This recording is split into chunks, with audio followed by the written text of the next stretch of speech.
আমরা 16 তারিখে এই মাসে 16/11/2024 একটা complaint pi from Suraj Bansphor, যার বাড়ি হচ্ছে টিকিয়াপাড়াতে, কি ও 8 তারিখে ছট পুজো করে কুচবিহারে কোনো আত্মীয় বাড়িতে ও চলে যায়।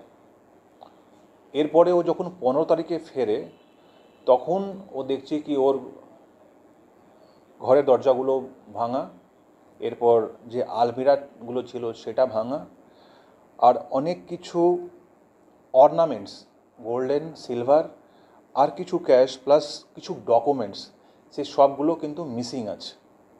এরপরও থানাতে 16 তারিখে যেটা বললাম ওটা কমপ্লেন করে আমরা তদন্ত করি, আর উইথিন কত দিনের একদিন উইথিন 1 ডে আমরা কিন্তু এই একজন বিকি বাল্মীকিকে অ্যারেস্ট করি। আমরা যে ইনভেস্টিগেশন করার পর এটা পেলাম কি বিকি বাল্মীকি যে আছে ওরও বাড়ি কিন্তু টিকিয়াপাড়াতে, সে ইনভলভ আছে।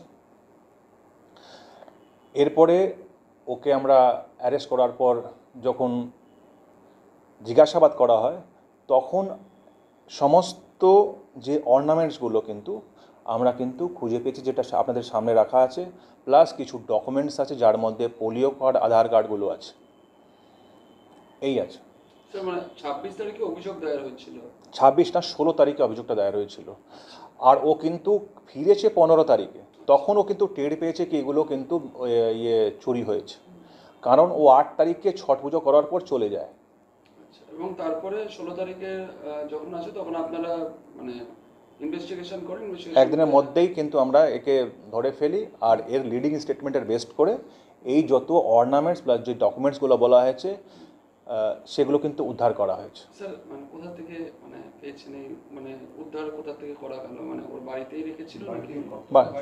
বাড়িতে একটা জায়গাতে গর্ত করে ও পুঁতে রেখেছিল, সেখান থেকে ওই মাটিতে খুঁড়ে আমরা ওটাকে উদ্ধার করেছি। স্যার কী কী উদ্ধার হয়েছে?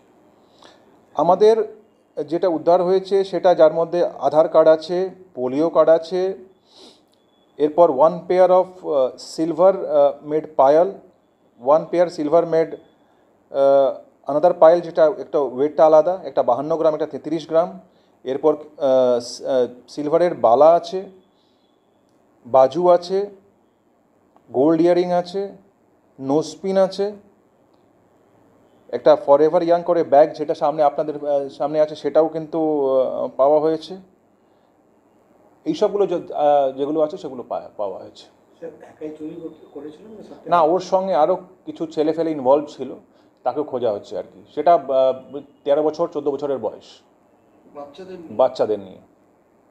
আর এর কিন্তু আগেও কিন্তু অনেক রেকর্ড আমাদের কাছে আছে, যে নর্থ বেঙ্গলে জেলা ধরে আর কি বিভিন্ন থানা এলাকাতে কিন্তু চুরি করেছে, তাহলেও সেটাও আমরা খতিয়ে দেখছি কি আর কোথা কোথা কী কী করেছে।